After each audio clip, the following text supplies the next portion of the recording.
Tucson family has won a multi-million-dollar jury verdict against a bariatric surgeon. 45-year-old Jeremy Marine died 2 weeks after surgery in 2020. His family sued, saying the surgeon, Dr. Jeffrey Monash, provided bad care and let him leave the hospital twice, the second time in crisis. 13 News Chief Investigative Reporter Valerie Cavazos digs into this case of deadly decisions. Dr. Monash described Jeremy Marine's surgery as difficult.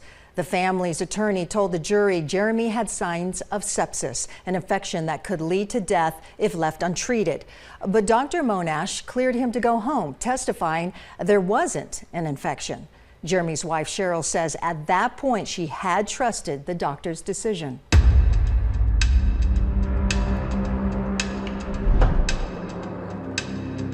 How did you feel during this time?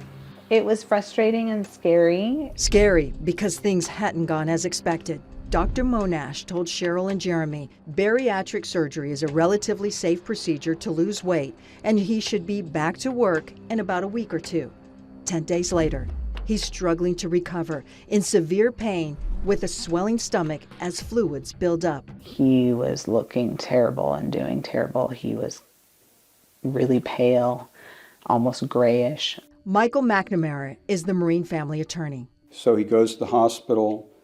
The ER doctor says this is severe sepsis. There's all the signs, bad labs, respiration, heart rate, presentation, fever, etc.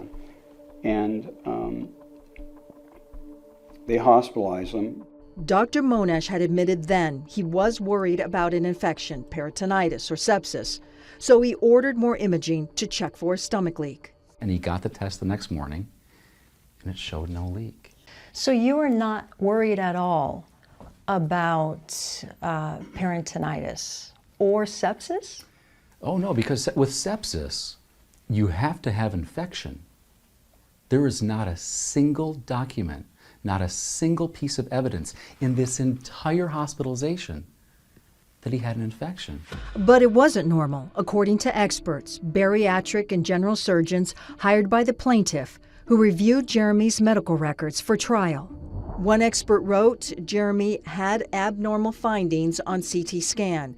Dr. Monash failed to recognize that the patient exhibited both clinical and laboratory findings with sepsis. Discharging the patient home in this condition constitutes a breach in the standard of care. The experts that we had looked at the case said they were amazed that he lasted that long. The experts are saying that signs were missed. They call it substandard care. These are the same experts that are saying that I missed sepsis, yet there's no evidence for sepsis. So I don't consider that what they're saying to have any weight whatsoever. The following night at home, day 14, Jeremy took a dose of prescribed pain medication. And he sat down on the bed and he just kind of looked at me. And then he just kind of started tipping over. And he just lost consciousness. Jeremy went into cardiac arrest. Cheryl performed CPR until the paramedics arrived. And then that was the last time I got to see him. Until his services. So what happened to Jeremy? How did he die? Dr. Monash listed the cause of death as heart failure due to recent bariatric surgery. He says he suspects Jeremy's opioid use for chronic pain is the cause, but he doesn't include that. One expert testified Jeremy developed an infected hematoma, possibly secondary to a gastric leak and peritonitis from abdominal sepsis, sometime shortly after his surgery. We had a private autopsy done, which revealed that he had died of sepsis. The pathologist listed peritonitis. Dr. Monash disputes that. See, and I have it right here. And it says complications with gastric bypass. It says peritonitis as one of those. Explain this to me. I'm happy to. This pathologist was paid to find a complication. That's why he put peritonitis. Cheryl doesn't believe it. It didn't have to happen. We could have still had him if he had been cared for differently. He didn't need to die. Oh my God, I wish we would have known. What she didn't know, before Jeremy's surgery, 9 other people had died, including Michelle Haldeman, after bariatric and general surgeries performed by Dr. Monash. There have been 3 after. An expert testified there are a lot of similarities in these cases. All 13 had signs and symptoms of sepsis, and 10 out of the 13 patients unfortunately died within 30 days. 7 had the same gastric bypass surgery. This is an inaccurate list, and I don't give it credence.